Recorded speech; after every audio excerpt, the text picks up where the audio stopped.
एका आईचा मुलगा 10 दिवस बर्फामध्ये पडून होता सियाचीनमध्ये. एका आईचा मुलगा उंचावरून गोळ्या झेलत होता कारगिलमध्ये. एका आईचा मुलगा दहशतवाद्यांशी टक्कर देत होता काश्मीरमध्ये. एका आईचा मुलगा शत्रूच्या तावडीत सापडला होता पाकिस्तानमध्ये. एका आईचा मुलगा नक्षलवाद्यांनी पेरलेल्या सुरुंगावरती चालत गेला छत्तीसगडमध्ये.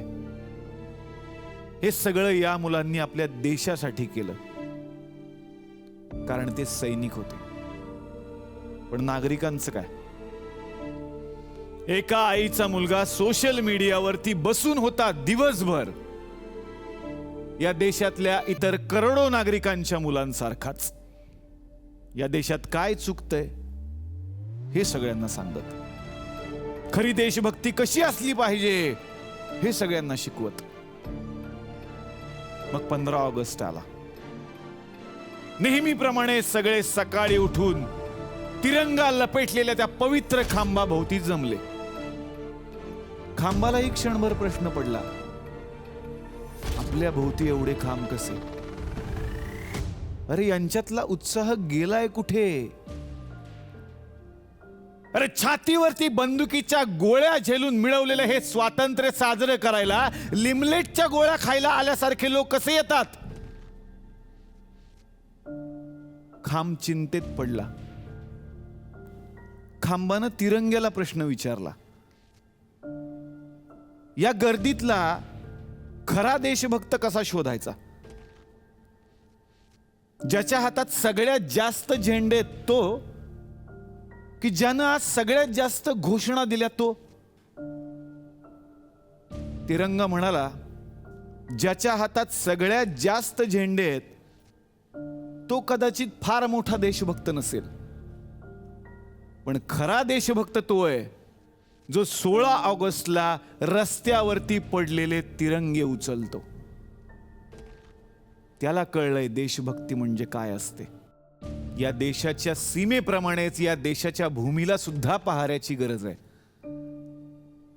त्या दिवशी खांबाला आपल्या भोवती नेहमी उभं राहून भारत माता की जय म्हणणाऱ्या लोकांप्रमाणेच जरासं वाकून रस्त्यावरचा झेंडा उचलणाऱ्या लोकांचा सुद्धा अभिमान वाटला. अशा 4-2 लोकांमुळेच आज सीमेवरती लाखो जवान डोळ्यामध्ये तेल घालून या देशाचं रक्षण करतायत 24 तास. पण अशा 4-2 लोकांची संख्या कधी वाढणार? आम्ही सामील झाल्यावर. तुम्ही याल ना सोबत? कारण जो देश महासत्ता बनण्याच्या वाटेवरती असतो त्या देशाचा झेंडा कधीच वाटेवर पडलेला नसतो. भारत माता की जय! भारत माता की!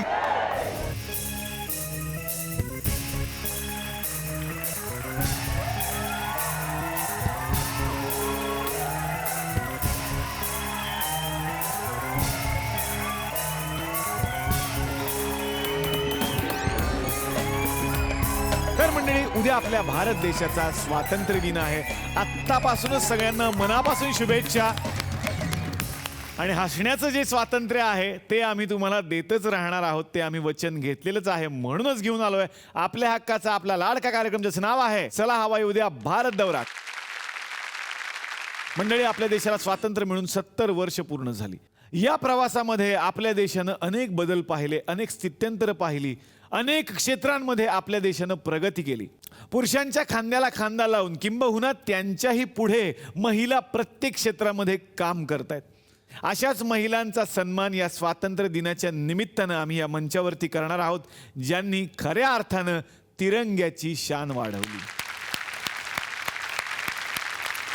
मंडळी, यंदाच्या महिला विश्वचषक स्पर्धेमध्ये भारतीय टीमनं भारताचा झेंडा जगभरात फडकवला. हे तर आपण सगळ्यांनी पाहिलेलं आहे आणि या इतिहासाचे आपण सगळेजण साक्षीदार आहोत. तर मंडळी, आता सुरुवातीलाच या मंचावरती आमंत्रित करूयात आपण तिला. सगळ्यांना ऑस्ट्रेलिया बरोबरची ती मॅच आठवतच असेल. सगळ्यांना टेन्शन आलं होतं की काय होणार. ती मैदानामध्ये आली आणि मग तिने 20 चौकार 7 षटकार भिरकावले आणि 115 चेंडूमध्ये 171 धावा केल्या नाबाद राहून. जोरदार टाळ्यांनी स्वागत करूया हरमनप्रीत कौरचं. वा वा, क्या बात है. बहुत अच्छा लग रहा है ये मेरा फेवरेट शो है और वाह वाह, अच्छा लग रहा है. हे तर आमच्यासाठी खूप मोठी गोष्ट होती आणि जितकं तुमचं अभिनंदन करावं तितकं कमी आहे आणि खूप गप्पा मारायच्या आहेत. मी स्वागत करतो आणि विनंती करतो आमच्या बरोबर कृपया विराजमान व्हा. जोरदार टाळ्या हरमनसाठी.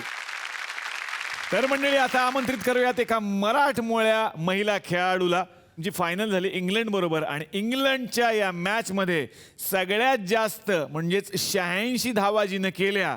जोरदार टाळ्यांनी स्वागत करूयात पूनम राऊत हिचं. ये बा, जोरदार टाळ्या पूनमसाठी. पूनम मनापासून स्वागत.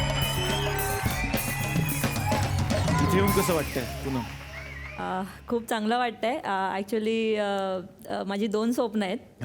एक इंडियाला वर्ल्ड कप जिंकून द्यायचा आणि दुसरं म्हणजे चला हवा योद्यामध्ये माझं एक दुसरं स्वप्न आहे. सो आज ते पूर्ण झालंय. मी खूप आनंदी आहे. नाही, खरं तर ही फारच मोठी गोष्ट तू बोललीस आज. आणि वर्ल्ड कप तर तुम्ही जिंकणारच, कारण तुम्ही झलक दाखवून दिली, ट्रेलर दाखवलेला आहे. त्याच्यामुळे आता पिक्चर तर पुढे जो येणार आहे तो सगळ्यांना बघायला आवडणार आहे. आणि मी बसण्याची विनंती करतो. जोरदार टाळ्या विदर्भ कन्या मोना मेश्रामसाठी. वा वा, क्या बात है मोना. स्वागत मोना. वा वा, कसं वाटतंय? खूप चांगलं वाटतंय. आज हाच एक शो आहे जो आम्ही सगळे पूर्ण फॅमिली बसून बघतो आणि आमची फॅमिली पण खूप एन्जॉय करते हा शो. क्या बात आहे. आणि फॅमिलीचा सुद्धा आवडता शो आहे. खूप मोठी गोष्ट आहे. बसण्याची विनंती करतो, आपण खूप गप्पा मारणार आहोत आज. तर मंडळी आता आपण स्वागत करूयात या विश्वचषकात वेस्ट इंडिजच्या विरोधात शतक झळकावणाऱ्या या मराठमोळ्या मुलीचं. जोरदार टाळ्या सांगलीची स्मृती मानधना.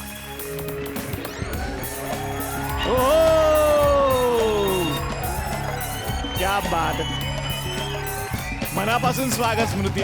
खूप एक्साइटेड आहे सगळ्या रिलेटिव्सकडनं आणि फ्रेंड्स स्पेशली पूनमकडनं. पूर्ण वर्ल्ड कप भर मी हा शो बद्दल खूप ऐकलंय आणि फायनली इकडं म्हणजे हा शो लाईव्ह बघायला खूप एक्साइटेड आहे मी. क्या बात. वर्ल्ड कपची जगात चर्चा, वर्ल्ड कप मध्ये हवा युद्धाची चर्चा, किती मोठी गोष्ट आहे ही. किती मोठी गोष्ट असावी. अरे हे मला आज इतकं भारी वाटलं ऐकून की आमची पण चर्चा तिकडे असू शकते. पण तुम्ही ग्रेट काम केलं आणि जितका तुम्हाला तुमचं कौतुक करावं तितकं कमी. आणि हा एक झी मराठीचा प्रयत्न आहे की तुम्हाला आज बोलवून तुमचं मनापासून कौतुक करायचं. मनापासून स्वागत. मी बसण्याची विनंती करतो. जोरदार टाळ्या. मंडळी, कुठलीही विद्या ही गुरुशिवाय मिळणं कठीण. तसंच या खेळात सुद्धा एक चांगला गुरु मिळणं, एक चांगला कोच मिळणं खूप महत्त्वाचं. आणि असंच उत्तम काम केलेलं आहे, कामगिरी निभावलेली आहे यांच्या गुरूंनी. ते सुद्धा मराठमोळे आहेत, हे एक वेगळं सांगायला मला आवडेल. जोरदार टाळ्यांनी या मंचावरती आपण आमंत्रित करूयात प्रशिक्षक तुषार आरोठे यांना. ये बात. सर मनापासून स्वागत. वा वा वा वा. तुषार सर स्वागत. बसण्याची विनंती करतो. Thank you very much. थँक्यू. क्या बात आहे. तुषार सरांना बघितलं आणि मला चकदेचा शाहरुख खानच आठवला.